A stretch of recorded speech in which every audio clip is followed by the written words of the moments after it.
Hello again. In this session, I just wanted to talk a little bit more in depth about functional groups. Already we've started to look at some functional groups in context. The first activity I sort of gave you was a little bit of a platform activity, starting to build out a table of functional groups.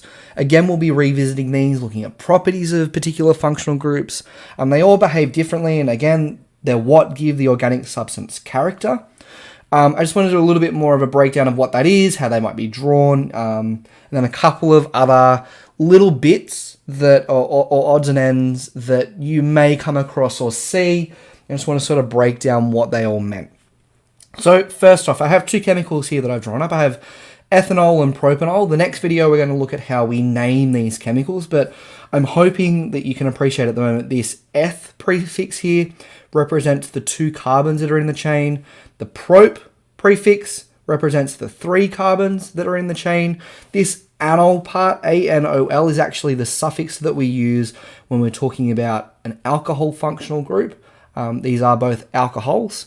So I just wanted to show you that to start off with, but in particular, they both have this same functional group, this alcohol functional group. So the alcohol functional group is simply an OH.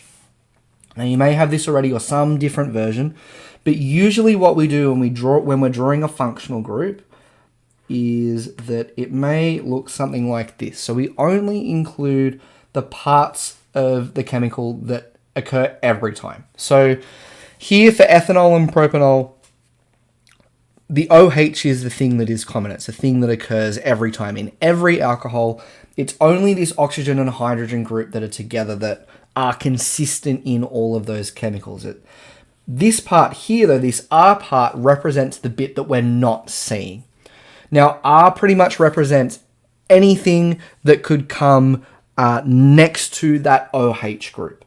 So that could be the straight chain, which is usually what it is. It could be a bunch of other stuff too. For example, there might be a ring that's attached to it or something like that. But at the end of the day, this OH here is the alcohol group. It's the functional group.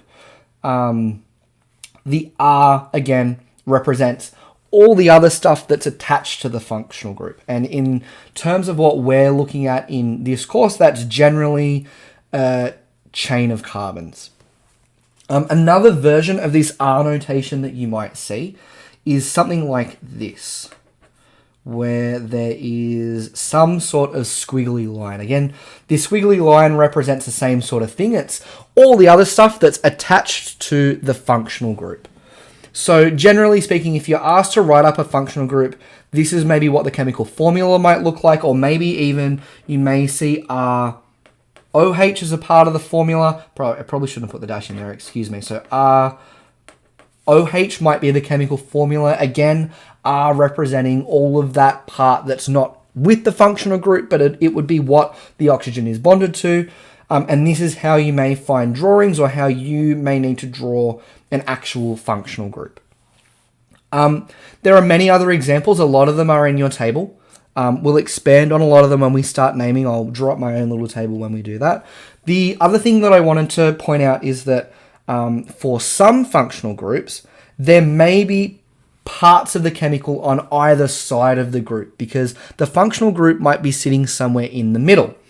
Now, as an example, we might have something like a ketone, which is something that you should have drawn up before. The functional group here is a C double bond O.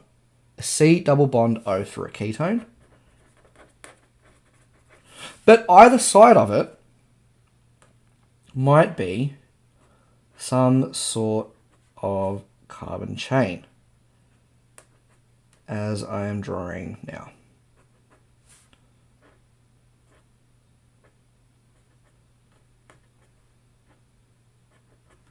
So the name for this guy here would be butanone. So I'm hoping, again, that you can appreciate here this but part, B-U-T, is a prefix for a 4-carbon chain, which is what we can see here. And then anone is the suffix that is representing the functional group that we can see, and that is our ketone. And the ketone is written as CO. That's the chemical formula. What the drawing of the functional group would look like, similar to this guy with the R's and stuff, would be something like this, where we would draw in the functional group itself, and then note that on either side, anything else could be bonded to it. There could be a chain of 1, a chain of 2, a chain of 3. Again, some sort of cyclic compound going on, maybe like that benzene that I got you to draw up, anything. But they don't have to be identical. So in the same way that in algebra we say, like, if I write A in some other equation, blah, blah, blah, and then in another equation I write A means the same thing. Maybe A is equal to 4. It means the same thing. The idea here is if we wrote R and R, we'd be implying that you have the same carbon chain on either side. Now, that can be possible. That can definitely be possible, but it's not a guarantee. So what we do is we write R and R dash. Now, R dash means that there's something going on this side as well. There's other stuff being bonded, but it doesn't necessarily have to be the same thing. And so we're making that distinction there by using our notation with R and R dash. There may even be situations where you might see in other examples an R double dash, meaning that there are 1, 2, 3 different sections that could be, again, whatever, something that's being attached to. But anyway, when we draw our functional groups, you'll see a lot of this R notation. Again, you might see these squiggly lines as well. I don't generally use them. They do come up every once in a while, but our R notation is definitely the common one, the one that I'll be pushing a lot. And if the markers were to expect anything, I would imagine that they would expect this over this. But it's not a huge part of this course as such. Just trying to think if I was going to add anything else to this video. Give me 1 second. I think I might leave it there because I'm going to draw up a table of functional groups in the next video, and we can start looking at some naming rules. But anyway, thank you very much. Have a good one.